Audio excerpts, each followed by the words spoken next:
Assalamualaikum warahmatullahi wabarakatuh.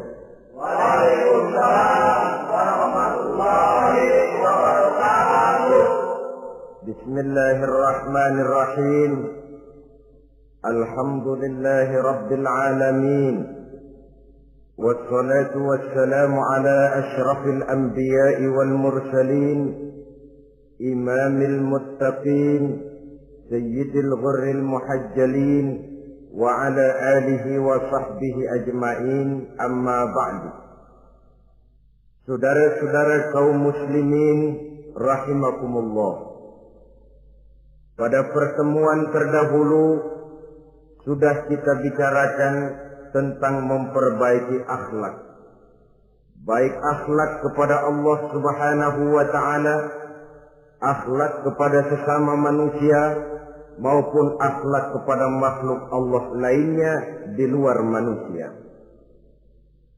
Kemudian secara umum Al-Imamul Ghazali rahimahullah membagi akhlak dalam dua bagian besar.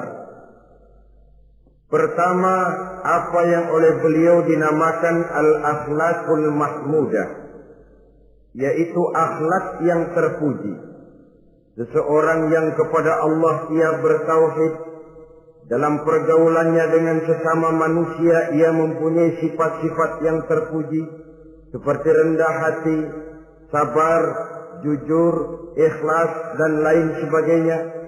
Kemudian dalam sikapnya kepada makhluk Allah di luar manusia, ia dapat mengembangkan nilai-nilai ihsan sesuai dengan tuntunan imannya. Ini seluruhnya dinamakan al-akhlaqul mahmudah atau akhlak yang terpuji. Kemudian yang kedua oleh beliau dinamakan al-akhlaqul mazmumah, yaitu akhlak yang tercela. Seseorang yang di dalam sikapnya kepada Allah mempunyai sifat-sifat kufur, baik dalam bentuk kemusyrikan, kemunafikan, atau hal-hal yang bisa menyebabkan ia menjadi murtad. Lalu dalam pergaulannya dengan sesama manusia, ia mempunyai sikap yang tidak terpuji, sombong, ria, ujub, dusta, khianat, suka menggunjing dan memfitnah, dan lain sebagainya. Sedangkan sikapnya kepada makhluk Allah di luar manusia, ia senantiasa menimbulkan kerusuhan. Itu seluruhnya dinamakan dengan al-akhlaqul mazmumah atau akhlak yang tercela. Untuk memperoleh akhlak yang baik, yang dalam bahasa populernya dinamakan al-akhlaqul karimah, para ulama sufi memberikan tuntunan. Pertama, melalui jalan yang disebut takhalli. Yang kedua, tahalli. Dan hasilnya nanti akan membuahkan tajalli. Takhalli artinya mengosongkan diri dari segala macam sifat yang tercela. Sombongnya dibuang, riaknya dihilangkan, suka fitnahnya musnah, dustanya hilang. Itu semuanya dinamakan takhalli, mengosongkan diri dari seluruh sifat-sifat yang tercela. Apabila ini sudah berhasil dilaksanakan oleh seseorang, ia naik kepada tingkat yang selanjutnya dinamakan tahalli. Tahalli artinya menghiasi diri dengan seluruh sifat-sifat yang terpuji. Bila sombongnya hilang, berganti dengan tawadhu. Bila dustanya hilang, berganti dengan jujur. Bila khianatnya hilang, dihiasi hatinya dengan amanah, dan begitu selanjutnya. Hasil daripada tahalli, menghiasi diri dengan segala sifat-sifat yang terpuji, akan mengantarkan orang untuk sampai kepada tajalli, bisa menyaksikan kebesaran Allah Subhanahu wa ta'ala. Maka pada pertemuan kali ini kita akan mulai dengan yang pertama, tahalli, mengosongkan diri dari seluruh sifat-sifat yang tercela, menjauhkan diri dari semua akhlak-akhlak yang tidak baik. Dan pertemuan ini akan kita mulai dengan membicarakan dusta dan akibatnya. Saudara-saudara kaum muslimin rahimakumullah.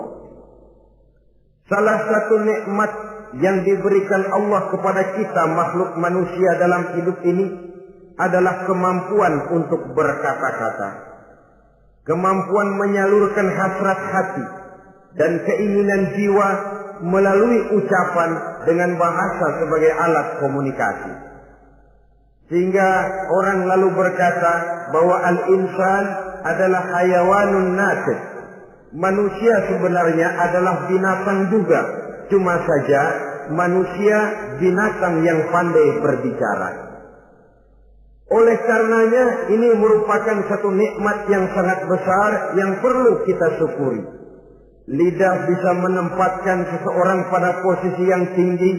Lidah juga bisa menempatkan orang pada posisi yang paling rendah. Karena lidahnya orang dipuji, karena lidahnya orang dicaci maki dan dicela.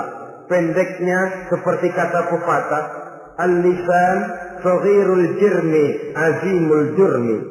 Lidah itu walaupun kecil bentuknya tetapi besar akibatnya. Hampir sebagian besar dari kesulitan-kesulitan yang menimpa manusia pada mulanya disebabkan oleh lidahnya. Sehingga pepatah mengatakan salamatul insan fi hifdzil lisan. Manusia akan selamat apabila dia pandai menjaga lidahnya. Seperti orang kita bilang lidah tidak bertulang. Artinya bicara kadang-kadang demikian enak, bicara kadang-kadang demikian nikmat, tidak terasa akan membawa akibat yang tidak pernah kita perhitungkan sebelumnya. Oleh karenanya, salah satu yang menyebabkan manusia bisa turun nilai kemanusiaannya apabila dia telah mempergunakan lidahnya untuk suatu yang lazimnya kita namakan dusta. Apa sebenarnya dusta itu? Dikatakan al-kadzib huwa adamu mutabaqatil khabar lil waqi'. Dusta ialah tidak adanya persesuaian antara berita dengan kenyataan.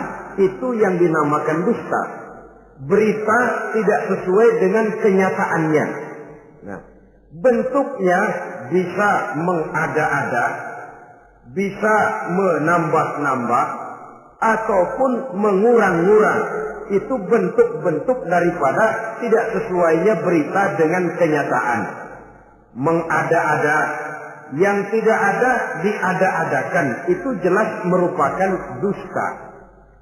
Kemudian menambah-nambah, beritanya sebenarnya cuma 1 meter, tapi disampaikan orang kepada kita 5 meter, yang 4 meter tambahan.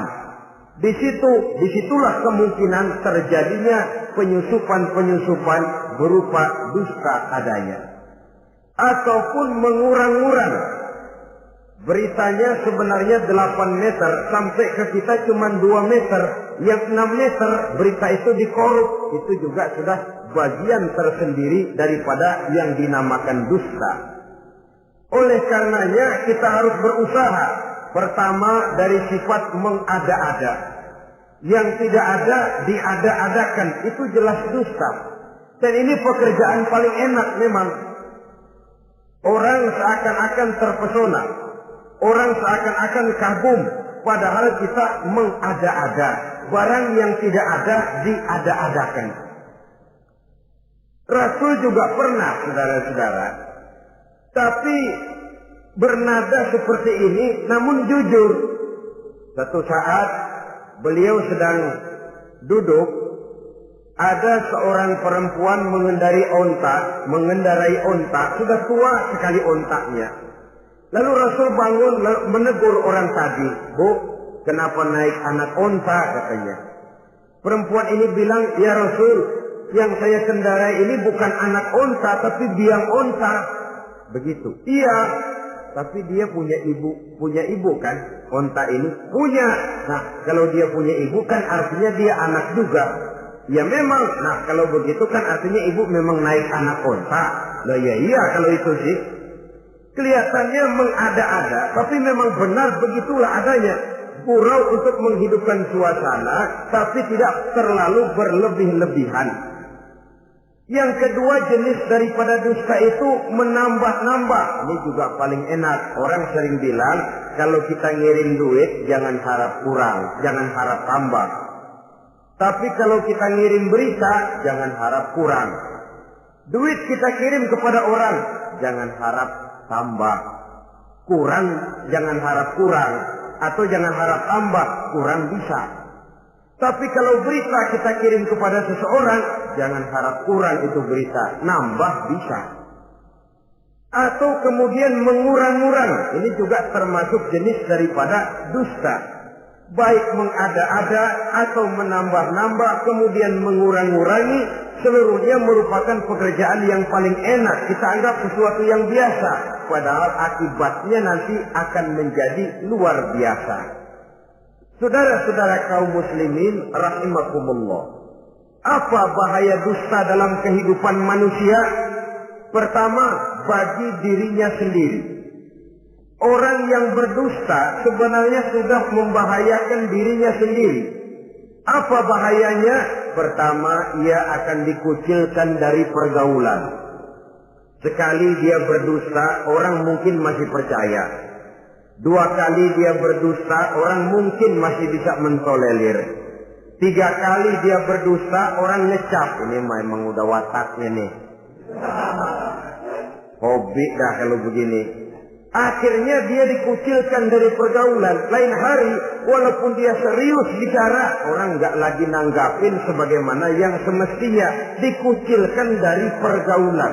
Akibat apa? Akibat dari dusta yang dilakukannya. Akan merugikan dirinya sendiri. Ada satu cerita, saudara. Seorang pengembala kambing sedang mengembalakan kambing di tanah lapang. Satu hari iseng dia sendirian. Ini orang kampung pengen tahu dibohongin. Teriak dia, tolong ada serigala, ada serigala. Mendengar teriakan ini karuan, satu kampung orang nyaris keluar semua. Yang bawa pentungan, yang bawa golok, yang bawa pisau. Mana serigalanya mana? Ini pengembala tadi nyengir. Kagak ada. Gua bohongin lo. Sudah, pulanglah orang kampung ini. Sekali, besoknya begitu lagi. Keluar lagi orang kampung, ternyata juga tidak ada serigala. Pada hari yang ketiga, serigalanya benar-benar datang. Si pengembala tadi pucat, lalu teriak-teriak, tolong ada serigala datang. Nah orang kampung udah nandain. 2 kali kita dibohongin, ini paling dia bohong lagi. Satu pun tidak ada orang kampung yang keluar untuk menolong. Akhirnya kambingnya habis dimakan oleh serigala. Yang rugi dirinya sendiri. 1 kali dia bohong, orang percaya mungkin. 2 kali dia bohong, orang masih tolerir. 3 kali dia bohong, orang nandain. Terkucil dari pergaulan akibat daripada perbuatan dusta. Oleh karenanya saya yakin tidak seorang pun di antara kita yang suka berteman dengan seorang pendusta. Karena apa? Seorang pendusta tidak akan segan-segan menjual temannya sendiri. Mengkambing hitamkan temannya sendiri. Artinya juga merusak pergaulan di dalam kehidupan ini. Penyakit yang bahaya yang kedua bagi diri orang yang berdusta itu sendiri, sifat dusta menyuburkan watak munafik. Nabi bersabda, ayatul munafiqi salatun. Tanda-tanda orang munafik itu ada 3. Tandanya, biasanya kalau tandanya ada, ya munafiknya insya Allah ada. Apa tanda orang munafik itu? Pertama, iza haddatsa kadzdzaba. Apabila berbicara selalu bohong. Belum pernah kalau bicara nggak bohong. Bohong itu sudah jadi lalapnya. Artinya nggak sumbrah ngomong kalau nggak dicampuri bohong. Seperti kurang enak makan kalau tidak pakai lalap. Ada saja bohong yang dibuat-buatnya. Ini ciri atau tanda daripada orang-orang munafik. Apabila berbicara selalu berdusta. Satu. Yang kedua, wa iza wa'ada akhlafa. Apabila berjanji dia selalu ingkar. Selalu ingkar tanpa uzur yang dibenarkan oleh syar'i, itu termasuk ciri daripada orang-orang munafik. Karena itu kita oleh agama diajarkan jangan memastikan sesuatu. Pernah Rasulullah ditegur oleh Allah Subhanahu wa taala ketika datang orang bertanya, "Ya Rasul, Ashabul Kahfi itu sebenarnya berapa orang jumlahnya?" Ada yang bilang 5 orang, 6 dengan anjingnya. Ada yang bilang 6 orang, 7 dengan anjingnya. Ada yang bilang 8 orang, 9 dengan anjingnya. Yang benar yang mana Rasul? Rasul menjawab, besok. Jawabannya besok. Kenapa Rasul berani mengatakan jawabannya besok? Sebab beliau ngandelin. Biasanya kalau ada pertanyaan dari umat, lalu turun wahyu sebagai jawaban atas pertanyaan tadi. Sudah, besoknya dari pagi Rasul nunggu wahyu turun. Enggak turun. Besok nunggu lagi. Enggak turun juga. Bingung. Sekali turun malah negur beliau. Wala taqulanna li syai'in inni fa'ilu dzalika ghadan illa ayyasha Allah. Kalau belum apa-apa Muhammad jangan berani ngeduluin. Besok. Semuanya hanya bisa terjadi dengan izin Allah. Illa ayyasha Allah. Oleh sebab itu harus diawali dengan insya Allah. Insya Allah besok saya pasti datang. Insya Allah ya karena kita beriman kepada Allah. Kepastian di tangan Allah. Pastinya karena kita memang berniat benar ingin datang. Kita kadang-kadang insya Allah ini jadi lalap sih. Asal dia bilang insya Allah udah tulen kagak mau dah. Besok ya, insya Allah enggak ya. Ini salah kaprahnya kita, saudara-saudara. Yang ketiga, ciri daripada orang munafik itu wa iza tumina khana. Apabila dipercaya ia selalu berkhianat. Tidak pandai menjaga amanah dalam kehidupan ini. Tidak boleh mendapat satu kepercayaan lalu dikhianatinya kepercayaan itu. Maka jangan lupa bahwa kita diberikan lidah, kita diharuskan memelihara lidah. Dengan apa? Menjaganya daripada sifat-sifat dusta. Apabila berjanji, kita berusaha menepati.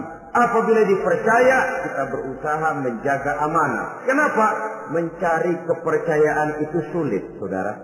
Tetapi memelihara kepercayaan itu jauh lebih sulit. Apalagi kalau yang bernama rahasia. Rahasia itu memang selama masih ada dalam hati.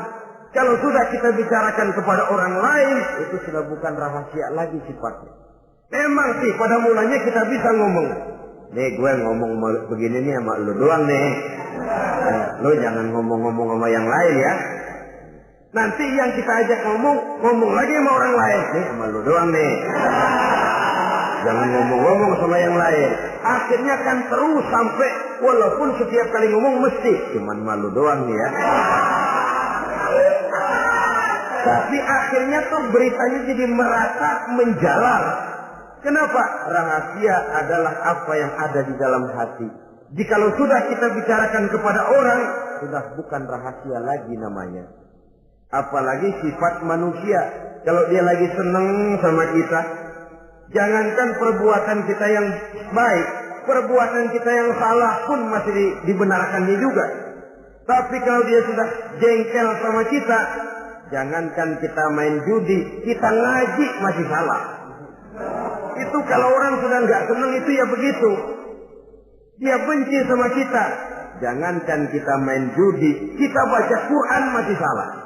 Tapi kalau dia senang sama kita, hampir matanya itu hilang dari penilaian-penilaian yang objektif. Oleh karenanya sifat dusta menyuburkan sifat kemunafikan di dalam diri seseorang. Yang diantara tandanya tadi, iza haddasa kadzaba. apabila berbicara, ia selalu berdusta. Kemudian bahaya yang ketiga, orang yang selalu berdusta jauh dari ketenangan. Sebab apa?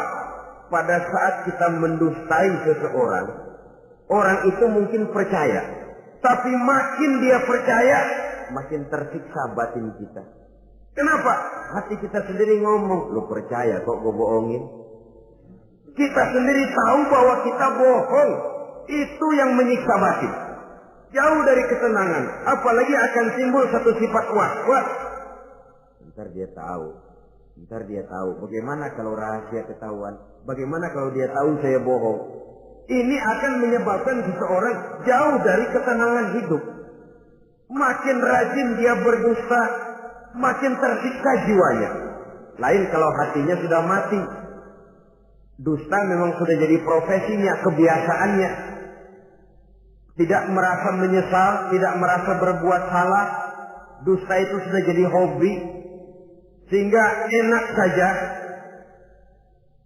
Hati sudah jadi mati kalau sudah begitu. Dan sepanjang hati sudah jadi mati, itulah yang paling kita khawatirkan. Artinya nilai kita adalah bangkai berjalan dalam pandangan Allah Subhanahu wa ta'ala. Saudara-saudara kaum muslimin rahimakumullah. Oleh karenanya membahayakan diri sendiri dosa itu. Yang kedua, berbahaya bagi masyarakat banyak. Tentu saja apabila status sosial kita tinggi, makin luas akibat daripada kedustaan kita. Seorang kepala rumah tangga yang berdusta, seluruh keluarganya jadi rugi. Seorang kepala kampung yang berdusta, rakyat sekampungnya rugi. Seorang gubernur berdusta, rakyat satu provinsi rugi. Seorang pemimpin negara berdusta, rakyat satu negara rugi. Makin tinggi status sosial, makin besar akibat daripada suatu dusta. Oleh karenanya menimbulkan keresahan di tengah masyarakat. Masyarakat itu apa? Dimulai dari masyarakat yang paling kecil, rumah tangga. Kalau satu rumah tangga sudah diwarnai oleh sesuatu yang bernama dusta, maka ketenangan, ketentraman, kebahagiaan rasanya akan sulit terwujud di dalam rumah tangga itu sendiri.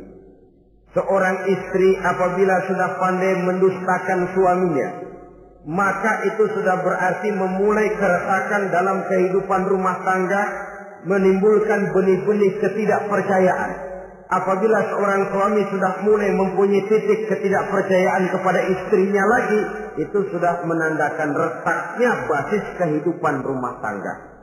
Istri yang mendustakan suaminya, umpamanya diberikan nafkah, lalu mestinya sebenarnya sudah diperhitungkan cukup, uang masih ada, dikatakannya habis, dan lain sebagainya. Akibatnya nanti si suami mikir-mikir, kan menurut perhitungan duit masih cukup, kenapa sudah habis? Nah, oleh karena istrinya tidak jujur, suaminya juga mulai berusaha tidak jujur lagi. Mendapat penghasilan besar, mengaku sedikit. Kalau sudah begitu, saling dusta mendustai pun sudah dimulai. Nanti akan terus meresap kepada kehidupan daripada anak-anak sebagai anggota di dalam rumah tangga kita. Saudara-saudara, oleh karenanya rumah tangga bisa saja berantakan, menjadi kacau, baik karena dusta istri, dusta suami, dusta anak, atau dusta orang lain menyulut dan mengganggu rumah tangga kita. Suaminya lagi enak-enak duduk di depan rumah, datang laporan. Kamu kok tenang saja di rumah? Memangnya kenapa? Istrimu, waduh. Ya memang kenapa istri? Waduh. Itu tadi naik bajai berdua. Kamu orang laki. Ya memang supir bajai, masa dia sendiri. Tapi kalau berita ini digunting, dikat sampai di situ, kan nanti ini sudah menimbulkan suami mendengar istrinya naik bajai berdua dengan orang laki, tentu marah. Pulang istrinya sudah payah-payah dari pasar, dicaci maki dan lain sebagainya. Apa ini? Akibat dari omongan, dari lidah yang memang kecil dan tidak bertulang itu, tapi sungguh sangat besar akibatnya. Kemudian juga pergaulan. Berapa banyak saudara jauh dari saudaranya, teman berpisah dengan temannya, tetangga marah dengan tetangganya akibat daripada perbuatan lidah, daripada ucapan lidah ini. Akibat daripada yang bernama dusta ini. Oleh karenanya, saudara-saudara, dusta pun merusak pergaulan. Kemudian usaha. Satu kali kita berdusta, mungkin usaha mendatangkan untung. 2 kali kita berdusta, masih bisa mendatangkan untung. 3 kali kita berdusta, orang akhirnya akan mengadakan perbandingan. Ini kadang-kadang dalam usaha, dalam dagang, dusta juga bisa jadi lalat. Orang nawar dagangan kita, berapa harganya bang? 500. 300 ya, tadi ada yang nawar 400, saya nggak jual. Padahal kagak ada yang nawar. Dia buat sedemikian rupa. Atau kadang-kadang tidak segan-segan memakai sumpah untuk membela kebohongannya. Ya, walaupun sebenarnya bukan sumpah, karena sumpah itu harus dengan lafzul jalalah, wallahi atau billahi, atau demi Allah. Kadang-kadang dengan kata-kata yang kasar. Modalnya cuma 500. Tapi ketika ditawar orang, yang bener aja nawar bu. Padahal ini saya beli modalnya aja 700 perak, biar mampus nih. Dia beli cuma 500, ngaku modalnya 700 pakai biar mampus lagi. Saudara hadirin yang saya hormati, sepintas mungkin orang percaya, mungkin orang yang tergerak untuk membeli, tapi kemudian keuntungan yang didapat dengan jalan berdusta itu bisakah membawa berkah dalam kehidupan kita? Rasanya tidak. Dan kalau sudah tidak membawa berkah, maka itu keuntungan itu tidak lagi akan mendatangkan ketenangan di dalam kehidupan. Oleh karenanya menjaga lidah ini memang berat, sehingga dalam satu hadis lain Nabi bersabda, al-jannatu mustaqatun ila arba'ati nafar. Surga rindu, surga kangen kepada 4 macam manusia. Ini model. Biasanya manusia yang kepengen benar masuk surga, ini malah surganya yang rindu, kangen benar kepengen dimasuki oleh 4 macam manusia. Siapa mereka? Pertama, saliyil Quran. Orang yang gemar, hobi membaca Al-Quranul Karim. Orang yang gemar membaca Al-Quran dirindukan oleh surga. Apa membaca sekedar membaca? Ya, membaca Quran kan beribadah, dari sebab membaca itu mengerti atau tidak mengerti artinya. Tapi jangan lupa, membaca adalah alat agar kita mengerti. Mengerti adalah sarana agar kita bisa mengamalkan dengan baik. Itu maksudnya. Baca Al-Quran agar kamu mengerti isinya. Kalau sudah kamu mengerti isinya, kamu bisa mengamalkannya dengan baik. Jadi sungguh pun yang dimaksud di sini adalah orang yang gemar membaca Al-Quran, tapi prosesnya setelah membaca orang mengerti. Sebab orang hanya bisa mengerti kalau dia sudah membaca. Kemudian apabila mengerti, dia terdorong untuk mengamalkan. Tahlil Quran bukan hanya orang yang sekedar gemar membaca Al-Quran, tapi juga yang membawa gaya hidup yang Qurani. Saudara-saudara kaum muslimin rahimakumullah, tahlil Quran, orang yang gemar membaca Al-Quran dirindukan oleh surga. Yang kedua, wa mut'imil ji'an, orang yang memberi makan orang yang kelaparan. Nabi memberikan anjuran sangat. Siapa yang ingin dekat dengan aku di hari akhirat nanti, bersahabatlah ia dengan yatim, dengan piatu, dengan janda-janda tua yang miskin, perlu uluran tangan, mereka yang hidup di bawah garis kemiskinan. Bila diberikan kelebihan rezeki oleh Allah, bersahabatlah dengan orang yang tidak mampu. Mut'imil ji'an, orang yang memberi makan orang kelaparan dirindukan oleh surga. Saudara-saudara kaum muslimin rahimakumullah, demikian besar perhatian Islam terhadap kepekaan sosial, terhadap kesetiakawanan sosial ini, sampai dalam ayat Al-Quran dijelaskan oleh Allah Subhanahu wa ta'ala, ara'aita allazi yukadzibu bid-din fadzalika allazi yad'u al-yatim wa la yahuddu ala ta'amil miskin. Tahukah kamu, kata Allah, siapa orang-orang yang mendustakan agama, beragama tapi dianggap mendustakan agama? Kalau sudah dianggap mendustakan agama, artinya imannya dusta, dia sholatnya dusta, dia puasanya dusta. Siapa mereka itu? Fadzalika allazi yad'ul yatim. Mereka orang-orang yang meninggalkan, menyia-nyiakan anak-anak yatim, wala yahuddu ala ta'amil miskin, dan tidak memerintahkan untuk memberi makan kepada orang-orang miskin. Kepada yatim kejam, sadis, tidak punya kemanusiaan sama sekali. Maka mungkin kita yang rajin sholat, mungkin kita yang sudah 4-5 kali berhaji, bisa saja terhalang masuk surga. Karena di sebelah rumah kita ada anak yatim piatu, merintih kelaparan, menggigil kedinginan. Kita tahu, kita mampu, dan kita diam saja tidak mau memberikan pertolongan. Itu yang mungkin bisa menghalangi kita untuk sampai ke surga.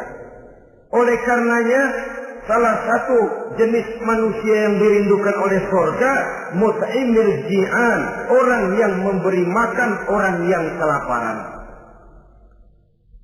Yang ketiga, orang yang dirindukan oleh surga, wasa'imina fi Ramadan, orang yang melaksanakan ibadah puasa di bulan suci Ramadan.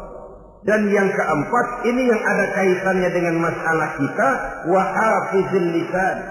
Salah satu manusia yang dirindukan oleh surga ialah orang yang pandai menjaga lidahnya.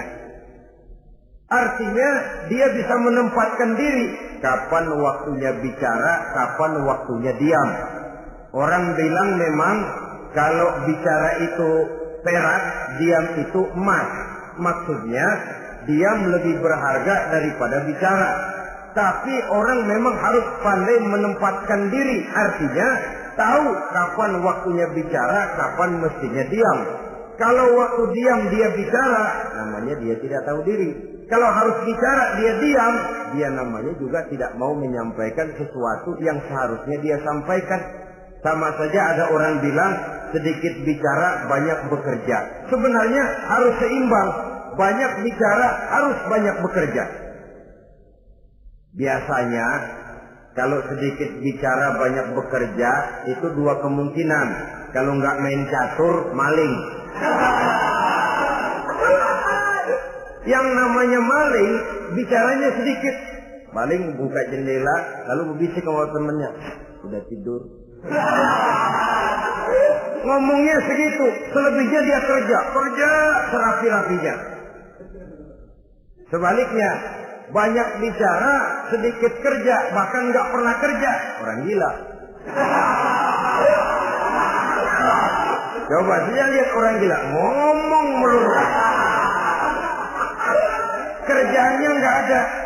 Jadi oleh karena itu memang harus seimbang. Pendeknya kita harus tahu kapan mesti bicara, kapan mesti diam. Kalau menghadapi kebatilan kita diam, kata Nabi, as-sakitu 'alal batil syaitanun asraf. Orang yang diam menghadapi kebatilan, setan gagu. Masya Allah, saudara-saudara. Ada munkarat, ada maksiat, ada kebatilan, ada kezaliman. Dia diam, tidak mau menyampaikan yang benar. Itu setan gagu. Sehingga dikatakan, qulil haqqa walau kana murran. Sampaikan, katakan yang benar walaupun pahit. Dan memang menyampaikan kebenaran bukan main pahitnya. Bukan main getirnya, banyak resikonya. Tapi ini sesuatu yang harus kita sampaikan. Sebab kata Nabi tadi, orang yang diam menghadapi satu kebatilan sama saja dengan setan gagu. Orang yang pandai menjaga lidahnya dirindukan oleh surga. Dan ini walaupun kelihatannya pekerjaan ringan, kecil, berat, saudara-saudara. Bahkan diceritakan Nabi Ibrahim itu pernah nangis di hadapan Allah Subhanahu wa Ta'ala. Ketika ditegur, ditanya, kenapa kamu menangis Ibrahim? Saya ini seumur hidup pernah 3 kali berdusta, ya Allah. Bagaimana saya tidak bingung mempertanggungjawabkan ini di hadapanmu?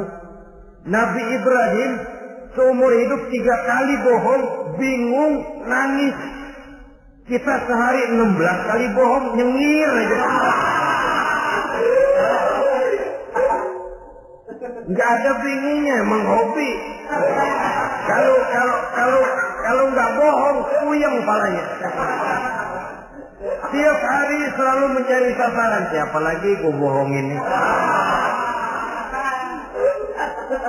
Saudara-saudara kaum muslimin rahimakumullah.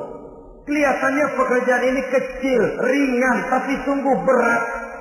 Mengerem lidah, menjaga lidah daripada perbuatan ucapan-ucapan yang tidak mengandung manfaat, apatah lagi sampai bersifat dusta dan membahayakan orang lain.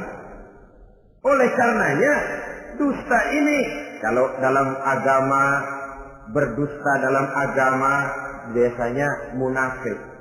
Mulutnya beragama, tapi hatinya kafir.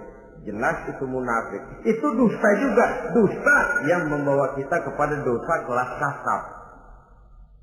Ya kalau kita mendustai teman, memang dosa. Dosa yang nilainya tidak sebesar kalau kita mendustai agama. Tapi sungguh pun demikian, dosa kecil-kecil juga kalau ditumpuk banyak juga. Padahal kata Imam Ghazali, hati itu seperti kaca. Dosa itu debu yang nempel di kaca. Kalau debu-debu itu terus numpuk, kita males ngelapnya, males ngebersihinnya. Jadi satu berkarat di kaca, susah banget ngebersihinnya. Coba kaca kalau udah karatan, pakai silet kita gosok, setengah mati. Begitu juga perbuatan dosa. Kalau kita senang dusta, biarinlah dosa kecil. Bohong lagi, bohong lagi, bohong lagi. Numpuk berkarat di hati itu dosa. Nah hati itu kalau sudah dilingkungi oleh karat, nur, cahaya kebenaran itu sulit untuk masuk. Karena dia sering berdusta, orang lain dianggap sama juga sama dirinya. Ini yang celaka. Oleh karenanya timbul sifat menyamakan orang lain dengan keadaannya sendiri. Dikala itu hati yang sudah penuh dengan noda-noda dosa itu sudah berkarat sehingga sulit untuk dibersihkan lagi.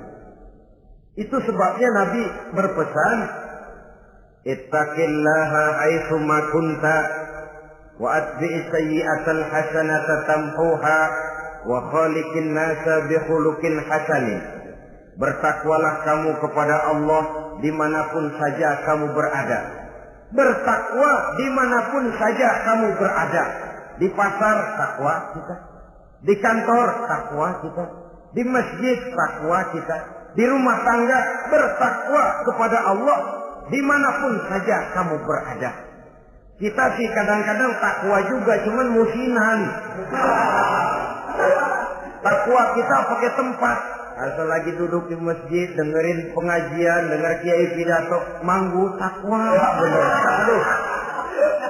Keluar dari masjid, teler aja lagi.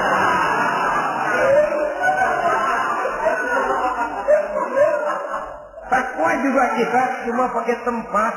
Nabi pesan dimanapun kamu berada, ittaqillah haitsu ma kunta. Bertakwalah kepada Allah dimanapun saja kamu berada. Wa atbi'i sayyi'atal hasanah tamhuha. Ikuti perbuatan salahmu dengan kebaikan, niscaya kebaikanmu akan menghapus kesalahan yang kamu kerjakan. Kalau sadar kita, ya Allah tadi berdusta, astagfirullah, perbanyak istighfar. Ikuti. Jadi begitu tuh kaca kena debu, lap. Kena debu lagi, dilap lagi. Kena debu, dilap lagi. Insya Allah tidak sampai berkarat. Jangan lalu nunggu. Ntar aja dah taubat, udah tua-tuaan dikit. Kayaknya umur dia yang ngatur. Saudara-saudara, oleh karenanya ikuti perbuatan salah dengan kebaikan. Terselip kita berbuat salah, iringi dengan sedekah. Terselip kita melakukan dosa, iringi dengan istighfar. Melihat sesuatu yang haram, astagfirullahaladzim. Lalu dipalingkan, jangan mulut astagfirullah, mata melotot.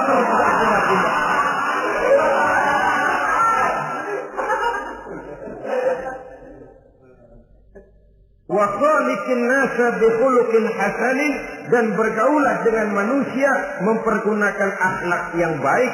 Ini pesan daripada Rasulullah sallallahu alaihi wasallam.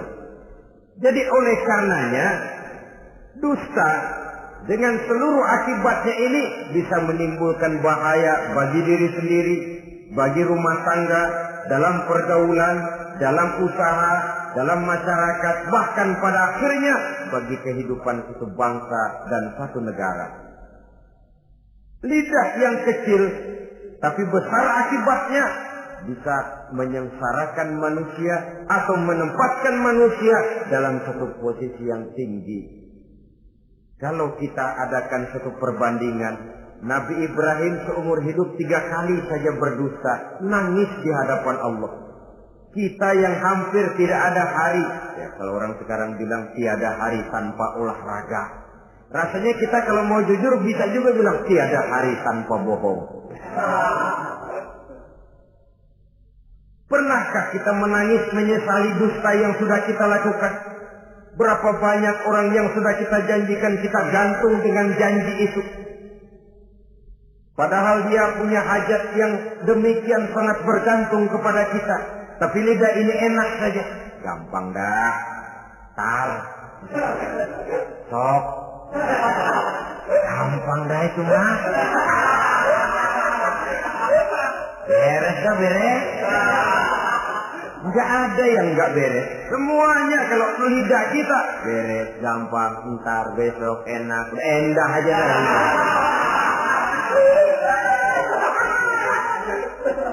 Habis orang kita gantung dengan harapan. Padahal kita tidak bermaksud memberikan harapan itu. Sementara kita melangkah melenggang dengan senyum, sedang orang lain menggerutu. Saudara-saudara kaum muslimin rahimakumullah, ini pada gilirannya akan kembali penyakitnya kepada diri kita juga. Menyuburkan watak munafik, mengucilkan kita dari dalam pergaulan, dan menjauhkan kita daripada ketenangan hidup. Karenanya dusta memang berbahaya. Dalam perjuangan, dusta akan menimbulkan watak pengkhianatan. Dusta juga bisa menyebabkan munculnya musuh-musuh dalam selimut, yang pura-pura berteriak membantu perjuangan tapi di belakang mencari titik kelemahan kita. Oleh karenanya, mencari teman yang bisa diajak tertawa itu gampang. Mencari teman yang mau diajak menangis itu sulit. Mencari teman yang mau diajak nyanyi banyak. Tapi mencari teman yang mau diajak berkeluh kesah itu yang langka. Oleh karenanya, di dalam kehidupan ini untuk menjaga lingkungan pergaulan, mari kita berusaha untuk menjaga lidah dengan sebaik-baiknya. Nah, apa semua bohong tidak boleh? Ada bohong yang ditolerir. Di antaranya kata Nabi, salasun laisa minal kazzab. Ada 3 macam bohong yang tidak dianggap bohong. Bohong tapi tidak dianggap bohong. Dusta tapi tidak berdosa. Kalau memang harus bohong, carilah bohong yang tidak dosa. Bahkan insya Allah ada pahalanya kalau kita ikhlas. Apa itu? Pertama, hadisul rajulu limar'atihi au hadisul mar'atu li zawjiha. Bohongnya seorang suami untuk menyenangkan hati istrinya. Enggak apa-apa. Untuk menyenangkan hati istrinya. Misalnya suami pulang dari kantor perutnya lapar. Begitu makan nyobain sayur asinnya luar negeri.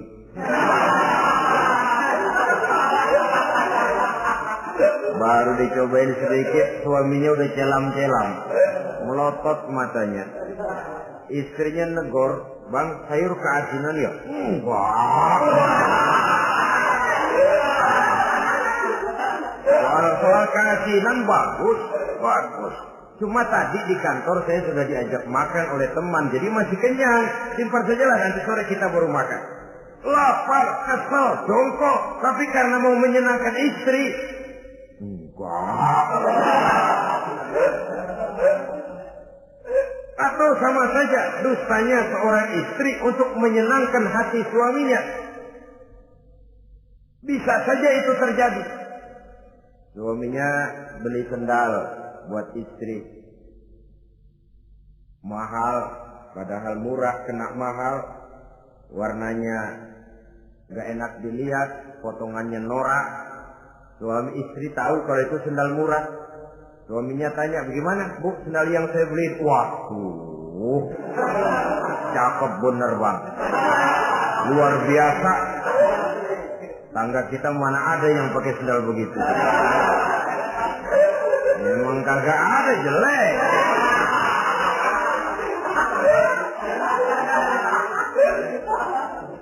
Tapi kalau waktu itu istrinya jujur, malah akan bisa menimbulkan keretakan. Bohong seperti ini termasuk bohong yang bisa ditolerir untuk menyenangkan hati istrinya atau untuk menyenangkan hati suaminya. Tapi lalu jangan dieksploitir. Jangan dieksploitir dalam arti untuk menutupi kedustaan, untuk menutupi perbuatan salahnya lalu berdusta. Menutupi perbuatan salahnya, itu yang tidak boleh. Sebab bagaimanapun ditutupi perbuatan salah, toh akhirnya akan naik juga ke permukaan. Yang kedua, al-kadzib li islahi zatil bain. Dusta untuk mendamaikan dua orang yang sedang berselisih. Itu boleh. Malah Raja Iblis, kalau ada dua orang yang sedang berselisih, marahan kita jadi tukang sulut, tukang ngipasin. Datang ke sana ngipasin, datang kemari ngipasin.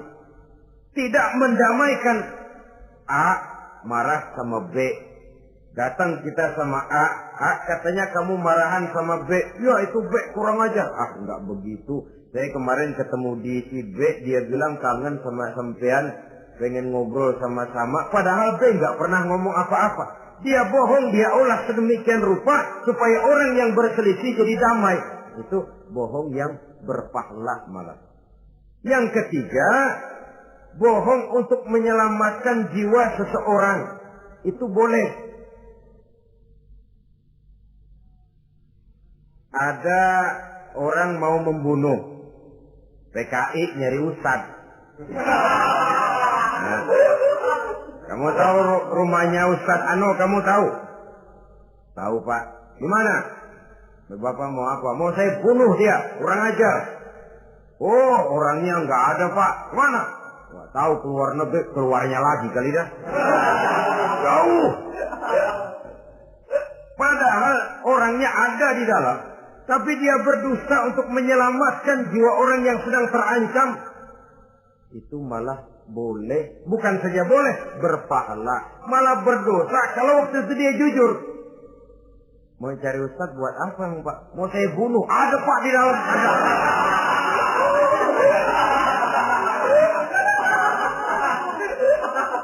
Sentimen. Kalau perlu saya bantuin, Pak. Ada.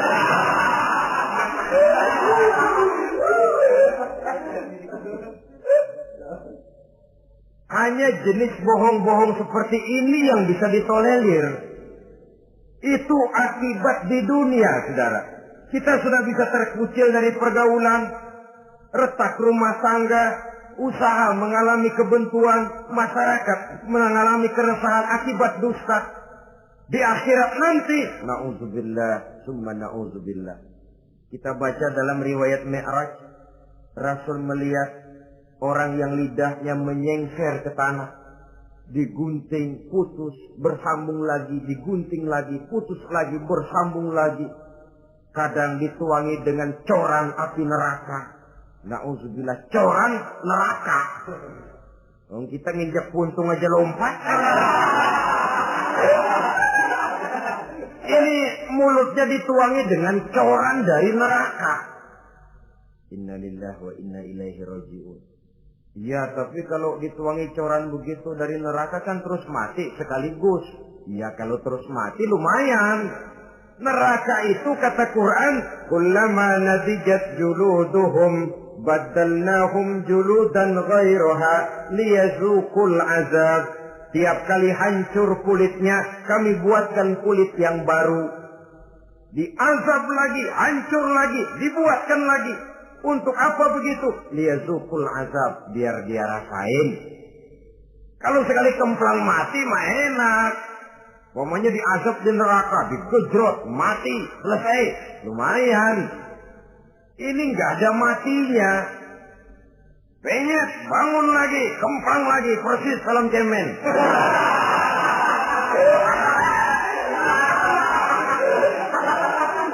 Cuma kalau film cemen mah film, dan itu jelas dusta, di neraka orang tidak kenal mati. Hancur jasadnya, dibuatkan lagi, diazab lagi, dan begitu selanjutnya. Jangan lalu berhitung. Kalau dosanya kebanyakan kan malaikat Malik gemes, ntar dilemparin ke neraka, kelebihan liwat. Jadi nggak mampir di neraka. Ya nggak mungkin, saudara-saudara. Tiap kali hancur kulitnya, diganti dengan kulit yang baru. Untuk apa itu? Liyazuqul azab. Biar dia rasakan benar azab itu. Allahu Akbar. Sudah di dunia dia mendapat akibat yang sedemikian rupa dan punya akibat buat yang lain. Di akhirat nanti dia akan menanggung azab. Apalagi kalau dustanya sampai membuka aib saudaranya sendiri. Dusta untuk menelanjangi orang lain. Logikanya saja, kalau ada teman kita atau aurat kita terbuka, kita harus menutup. Muslim dengan muslim seperti satu badan. Bila yang satu sakit, yang lain ikut merasa sakit. Bila yang satu tercela, yang lain ikut merasa tercela. Dikala itu, kita harus justru menutupi aib orang lain. Malahan Nabi mengatakan, siapa yang menutupi aib saudaranya di dunia ini, saudaranya muslim, Allah akan menutupi aibnya di akhirat nanti. Kita kadang-kadang bukan nutupin sih, malah ngorek-ngorek. Kadang-kadang nggak tahu aja belagak tahu. Ya, gue denger anak. Banyakan dia ngipasinnya. Saudara-saudara kaum muslimin rahimakumullah. Begitu lidah yang suka berdusta digunting dari gunting api neraka, terpotong dibulatkan lagi, terpotong dibuatkan lagi, tidak henti-hentinya sampai kepada hari akhirat nanti. Karena itu berlindung kita kepada Allah. Jangan sampai diberikan lidah yang gemar berdusta. Tapi lidah yang gemar mengatakan yang benar walaupun terasa pahit. Mengucapkan kebenaran itu besar resikonya.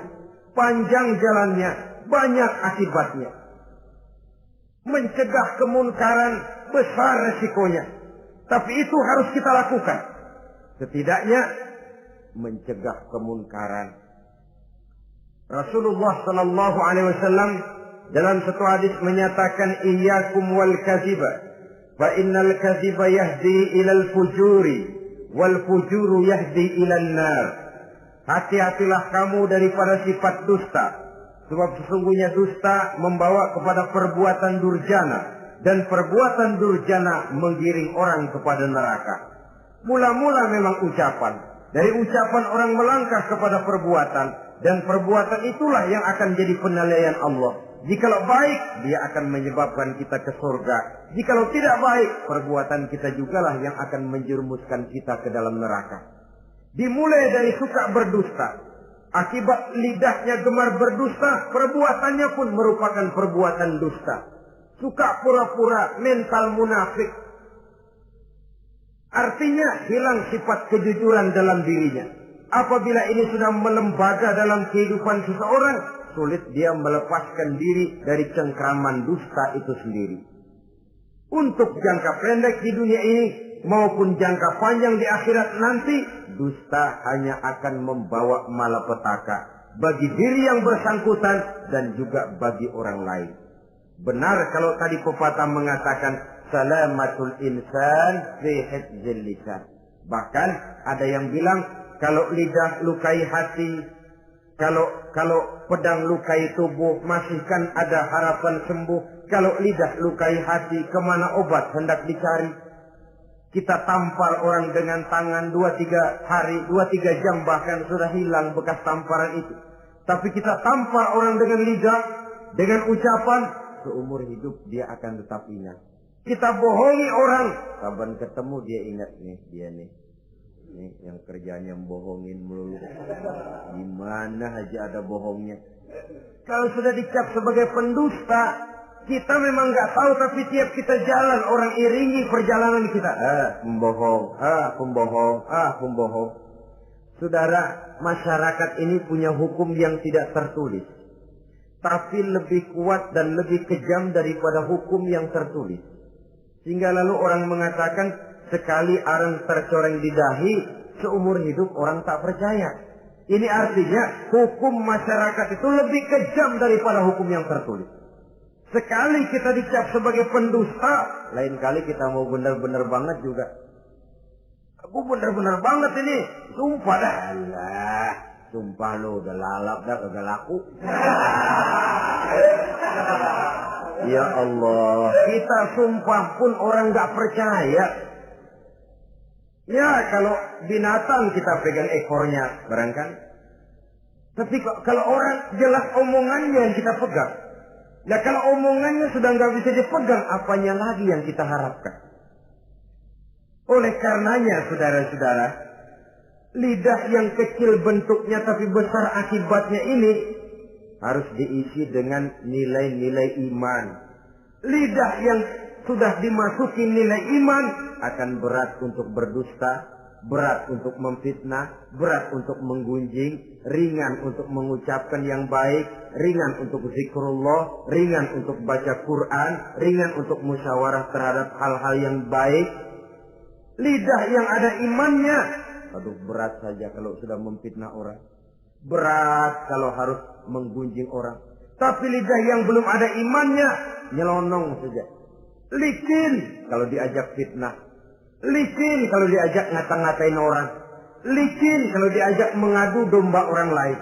Dan ini akan berakibat nantinya timbulnya keretakan, keresahan sejak dari pribadi, rumah tangga, masyarakat luas. Akibat apa? Dusta.